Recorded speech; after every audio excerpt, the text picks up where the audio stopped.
E aí pessoal, boa tarde, tudo bom com vocês?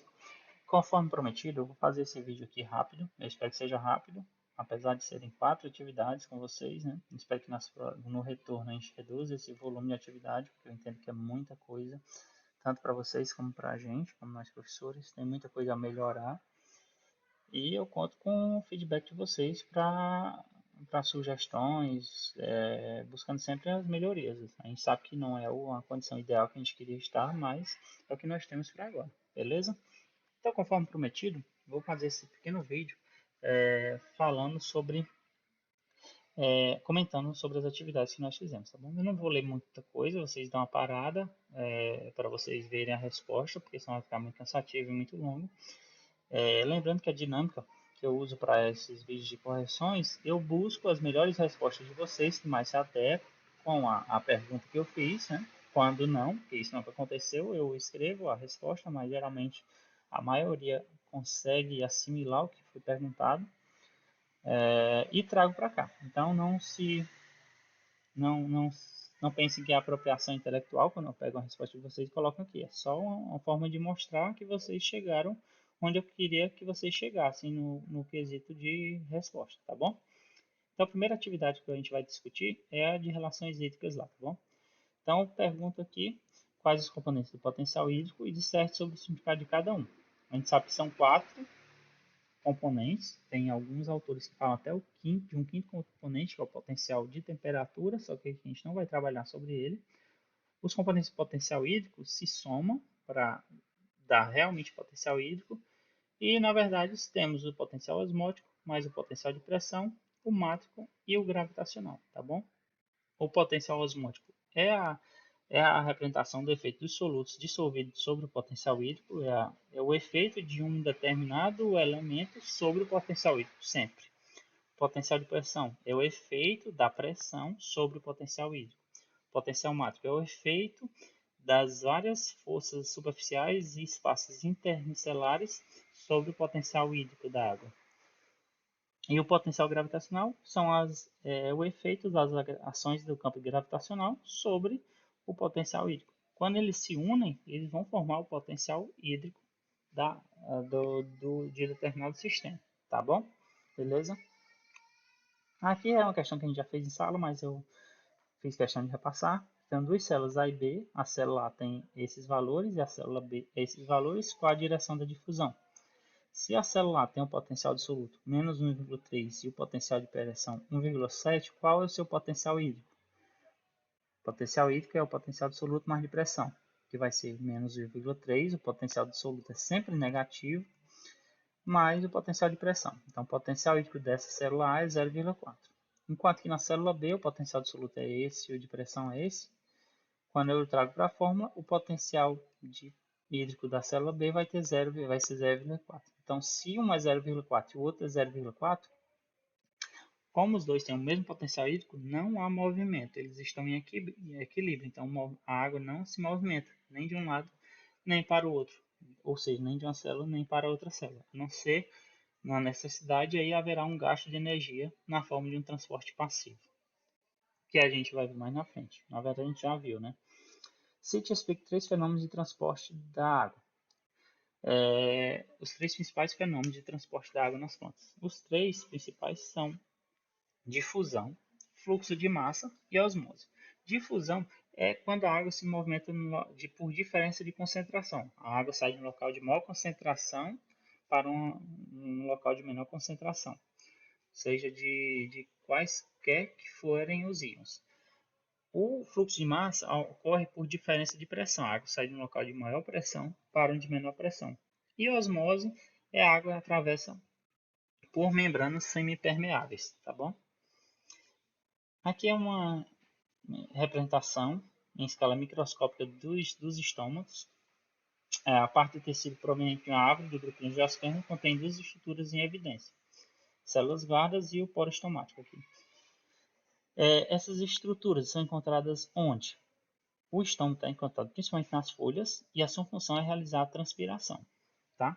Pode ocorrer também uma das suas funções também é absorver CO2, mas uma das funções dos estômagos é realizar a transpiração. a maioria acertou. Teve alguns que colocaram que estava em toda a sua árvore, mas não, os estômatos estão situados nas folhas. Realiza trocas gasosas, mas principalmente transpiração e trocas gasosas, mas não está situado em toda a árvore, tá bom? Principalmente no caule não, ele está principalmente nas folhas. Aqui também está errado, porque fala que na raiz também não é, tá bom? Beleza? Vamos para a próxima atividade. Essa era a nutrição de plantas. E a questão perguntava, segundo Arnon Stout, de que forma podemos definir a essencialidade. E alguns falaram sobre critérios diretos e indiretos. Eu estava pedindo sobre Arnold Stout, que é aqueles 3 critérios de essencialidade. Que o elemento deve estar envolvido no metabolismo da planta.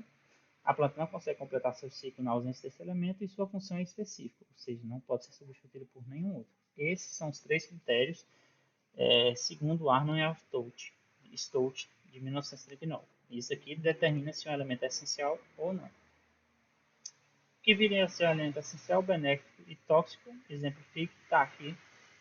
Vocês dão uma olhada, eu não vou ler para não ficar cansativo.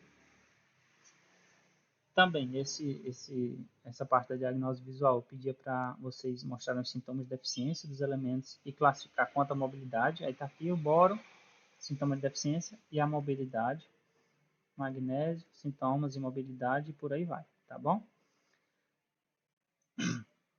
E a última questão falava, para que as plantas se desenvolvam normalmente, alguns fatores são indispensáveis: temperatura, luz, ar, água e nutrientes.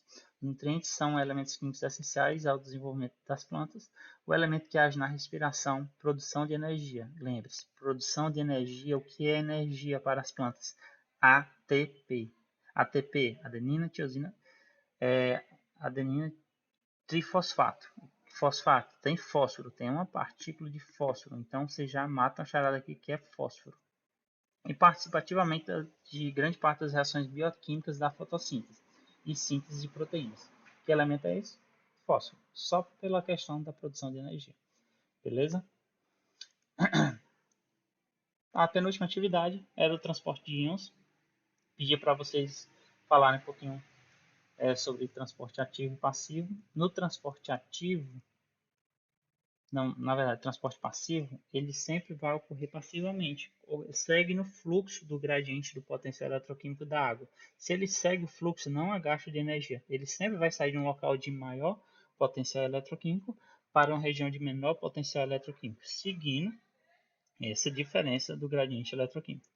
Já o transporte ativo, ele vai ocorrer contra esse gradiente, e para que ele consiga nadar contra essa correnteza, que é o gradiente de potencial eletroquímico da água, há um gasto de energia, principalmente na forma de ATP, mas não exclusivamente na forma de ATP. Há outras formas de energia que podem ser gastas, mas a gente não vai abordar nesse momento, tá bom? As rotas simplásticas e apoplásticas transmembranárias. Simplástica, a água vai se mover de célula a célula, de protoplástico para protoplástico. Na apoplástica, a água ela só se move entre as paredes celulares, ela não atravessa a membrana, se move entre as células. E a transmembranar, ela atravessa célula a célula, membrana por membrana, tá bom? E de forma sucinta, descreva de que forma a água percorre o SSPA, de solo até a atmosfera. Alguns falaram somente alguns pontos da água para a planta, ou do solo para a planta, da planta para a atmosfera, mas eu queria todo o sistema, solo, planta, atmosfera.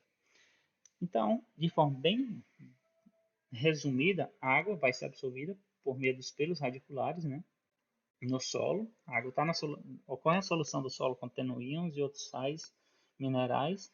Essa solução é absorvida pelos pelos radiculares por meio da diferença de potencial eletroquímico. Nas raízes, ela pode ser movida por meio das rotas simplásticas, apoplásticas ou transmembranares. No momento que atinge as estrias de Caspary, ela só vai entrar via simplástica, atingindo os vasos condutores, no caso o xilema.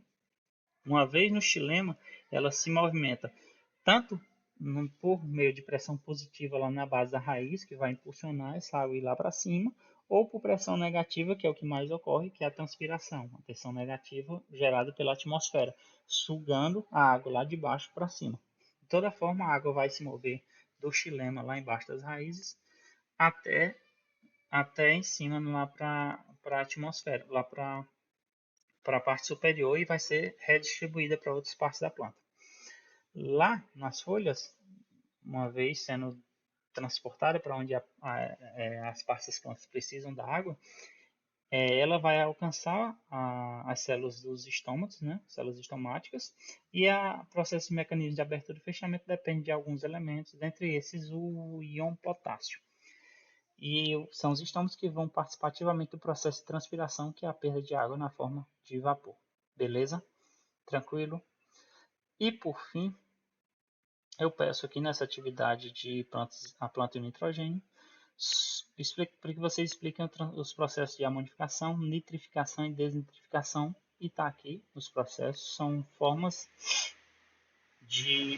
do ciclo do nitrogênio que ocorrem nas plantas ou no solo.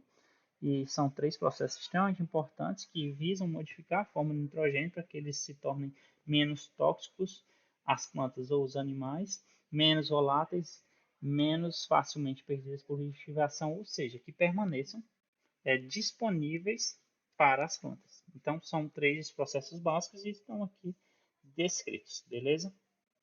E aqui é a pergunta que eu fiz, perguntando por que são fornecidas 2 fontes distintas de nitrogênio ao solo. Por quê? Porque se a gente fornecer somente uma forma, por exemplo, o nitrato ele é muito facilmente lixiviado. Então, se você aplica nitrato lá na hora do plantio, na cova de plantio, ele vai ser lixiviado. Além de que vai alterar o pH do solo. Lembram lá na questão do pH que vai ser alterado? O nitrato, como tem carga negativa, ele não é preso nas micelas do solo, que também são cargas negativas. E aí, por isso que ele é facilmente lixiviado. Vejam nos slides, ou então na videoaula, que tem lá um slide que mostra por que o nitrato não fica preso nas micelas do solo e ele vai ser facilmente lixiviado. Enquanto que a amônia, ela se volatiliza muito facilmente. Se você aplicar a amônia em cobertura, ela vai ser muito perdida por volatilização. E também tem a facilidade de alterar o pH, para mais ou para menos. E aí, misturamos as 2 formas, nitrato e amônia, para evitar a perda, tanto por lixiviação e por volatilização.